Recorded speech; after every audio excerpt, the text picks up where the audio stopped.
Good evening, everyone. Welcome. Questions for England head coach Gareth Southgate. Please raise your hand and wait for the microphone. Just in the front.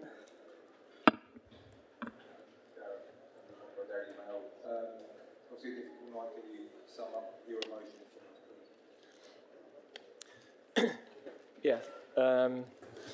Look, to lose a final is incredibly tough. I think, firstly, congratulations to Spain. They were the best team in the tournament. They were the best team tonight. Our players have been incredible. They've given everybody some incredible nights. They couldn't have given any more in terms of their effort, their desire, their character. Tonight we fell short. We didn't keep the ball well enough. We actually defended well in the first half, in particular, limited their possibilities, but we couldn't play through the counter press well enough, and we actually didn't really use the ball well until we were a goal down. Then we had a decent period in the game. We got the equaliser, but I think the physical toll of the issues we came into the tournament with, the extra time periods, and then tonight having as little of the ball as we did, ultimately that took a big toll, and I think was part of the reason why at the end, legs started to go and you start to make mistakes. But the players have pushed it till the 85th minute of the final game. They've been incredible, really. Commiserations. What was the messaging to the players afterwards? Obviously, you made progress in your time in charge, but to have that gut punch for a second straight final. Yeah, the messaging was exactly what I've just said to you guys. Very proud of the group of players. They couldn't have given me any more. They couldn't have given the country any more. So ultimately, we lost to the better side, and we have to reflect on, how that happened. But it's very clear in my mind, the game. As I said, for me, the key was possession of the ball tonight, and we didn't have enough control. Hi, Gareth. Commiserations. What was the thought process between changing back to the back four after the back five had been so effective in the knockouts? Well,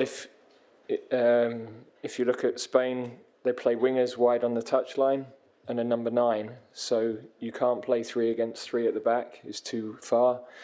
If you play 5, then they pin your 3 with 5. They pin your 5 with 3, and you'll be completely overloaded in midfield. So the only solution is to play with the back 4, and then you have to work out the pressure in front of that. So the same as they were a +1 at the back against us. Their counter pressure was better. They have slightly different profile of players. I didn't think that caused us a problem. We wanted to keep the same shape with the ball that we've had in the previous games, because that's been effective. So we were trying to get into a 3 as much as we could, but we didn't have those longer periods of possession to be able to take control of the game. And in the end, I think that was why the flow of the game was as it was. The moments that were decisive are probably a consequence of that flow of the game, I think. Hello, Gareth. You mentioned the physical toll it came to the tournament. I know you've said to TV about Harry Kane and his fitness. Was this a tournament too far for him?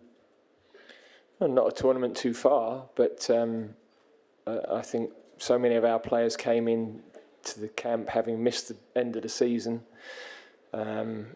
We've managed to get Luke through a 90 minutes when he hasn't played for 4 months. We've had Kobe as a young player who's done incredibly well, but the amount of football he's had this year, Jude, you could see we were about to take off because he looked, he was cramping as well. So that physical toll was definitely an issue for us with others in the group as well. but of course that's exacerbated when you don't keep the ball earlier in the game. So yeah, look, there was a lot stacked against us tonight in terms of having a day less to recover from the previous game and having had the extra time periods that we did. But we have to hold our hands up. Spain were better, and in the end, yeah, that is the long and short of it. Hi. What do you think was the problem with Harry Kane in this match? Just one shoot, certain ball contacts. What was the reason for that? No, I think that Harry has come into the tournament having had an injury at the end of the season. He's played a lot of minutes. We've tried to manage those minutes as well as we could. He's led the team incredibly well. You know, we've lost a lot of leadership from the group with the injuries to Henderson and Maguire, so a lot has fallen on Harry's shoulders. He's done that exceptionally well. We just felt that we needed to get more pressure on their centre-backs and to have the option of a runner in behind, which was why we put Ollie Watkins on when we did. Gentleman on the right here. English tabloids have a history of being quite hard on you after this kind of losses. But tomorrow, several of them have the phrase "you did us proud" in them. How does that make you feel?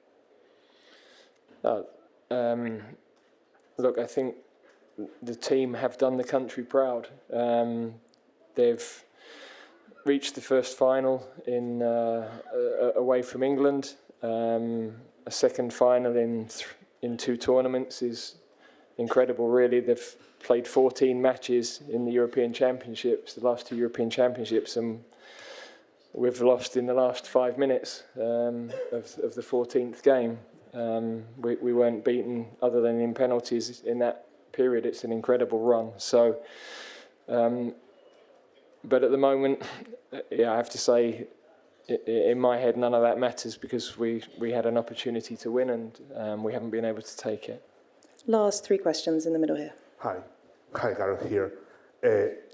Spain was dominating during one moment, but after England scored, it looked like England go one step further. Why wasn't able England to keep that momentum until the end of the game? Thank you.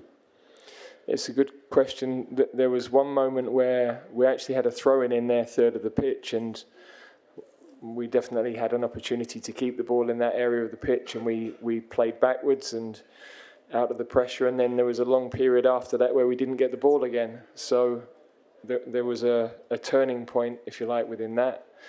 But I think in the main, at the end of the game, the physical issues that we had probably took their toll. There were 4 or 5 players that we probably would ideally have refreshed at that point. We were very close just before the goal went in. We were trying to get Gallagher on for Bellingham because he was suffering with cramp.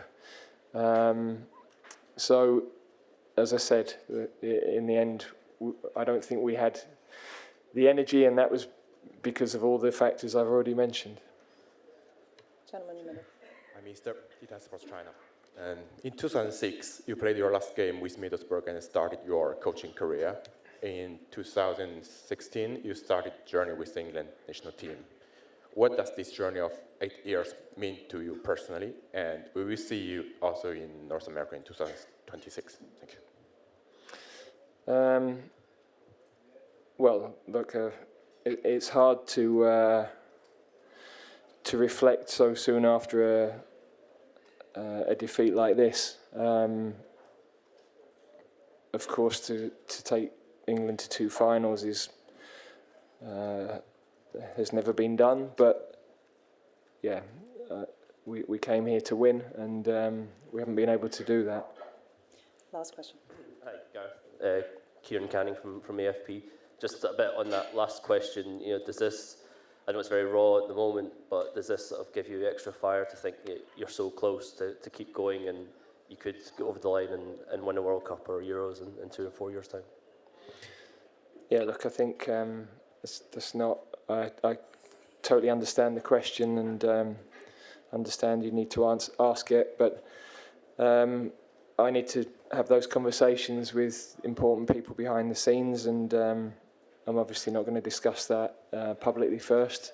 Without a doubt, England have got some fabulous young players, and even the young ones now have got a lot of experience of tournaments.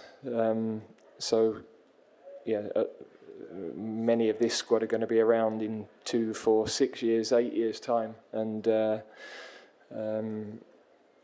we are, or we have now been consistently back in the matches that matter. So it's the last step that we haven't been able to do. Thank you very much. Cheers. Thank you.